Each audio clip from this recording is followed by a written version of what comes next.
K리그 소식들로 시작을 해볼 텐데요.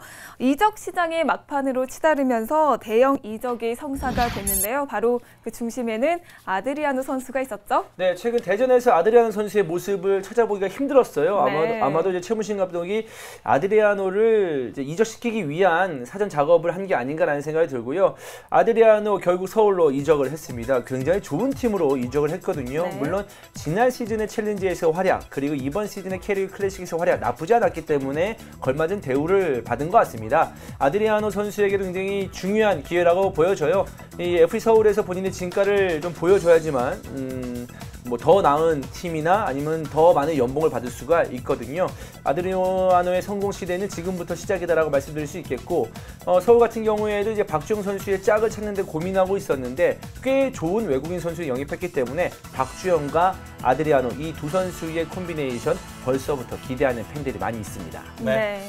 최용수 감독이 박주영 선수를 영입했을 때 박주영 선수가 해결사 역할도 하는 게 중요하지만은 박주영 선수의 존재감으로 인해서 공격이 전체적으로 향상되기를 바란다는 얘기를 했는데요. 네.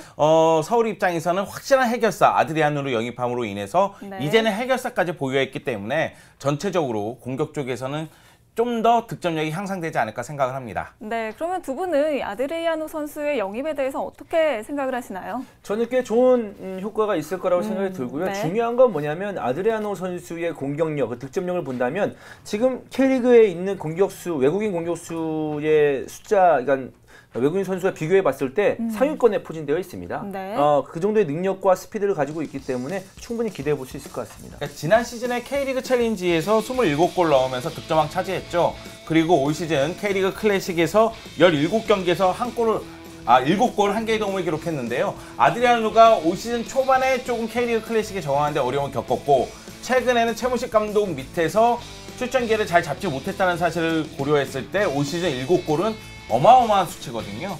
그런 면에서 아드리아노는 서울에서도 적응하는데 무리는 없겠다, 이런 생각이 듭니다.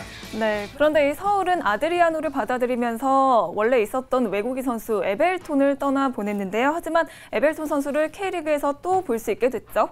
네, 일단은 울산이 조영철과 에벨톤을 영입하면서 전체적으로 공격진을 강화시켰습니다. 네. 일단은 그 울산 입장에서는 김신욱과 양동현이라는 두 명의 최전방 스트라이커를 보유하고 있지만은 측면 쪽에서 믿었었던 제파로포가 다소 부진하면서 경기력이 좋지 못했거든요. 이런 부분을 고려해서 조영철, 코바 그리고 에벨톤을 영입하게 된 거죠.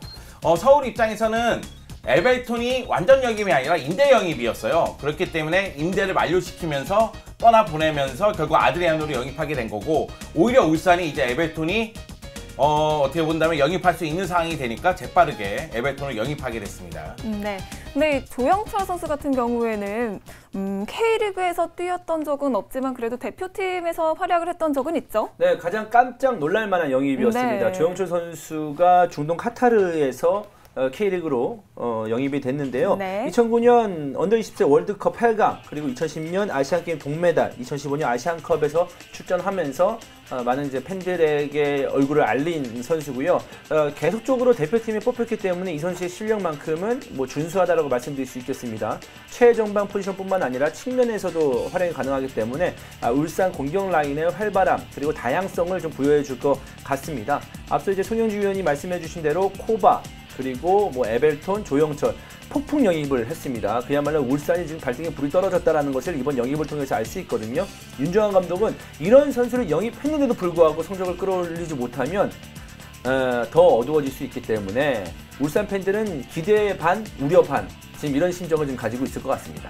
네. 제가 보기에는 울산 팬들은 조영철이 과거 이근호처럼 활약하기를 원하고 있는 거예요. 네. 그러니까 조영철 선수가 좀 전에 이주연 위원이 얘기했지만은 최전방, 세컨 스트라이커, 측면 윙어까지 다 소화가 가능하거든요. 그러니까 K리그 클래식에 대한 적응은 없어요. 네. 그러니까 경험이 없죠. 네. 그런데 적응을 해야 되지만은 워낙에 공격 자원이 풍부하기 때문에 울산으로서는 분명히 후반기에는 좀 더 힘을 발휘할 걸로 보이는데, 다만 울산은 공격 쪽보다도 수비 쪽도 신경을 많이 써야 됩니다. 수비 쪽에서 실점을 좀 많이 하고 있는 상황이거든요. 네. 과연 이 문제를 윤정환 감독이 어떻게 해결할지는 지켜봐야 되겠죠. 네.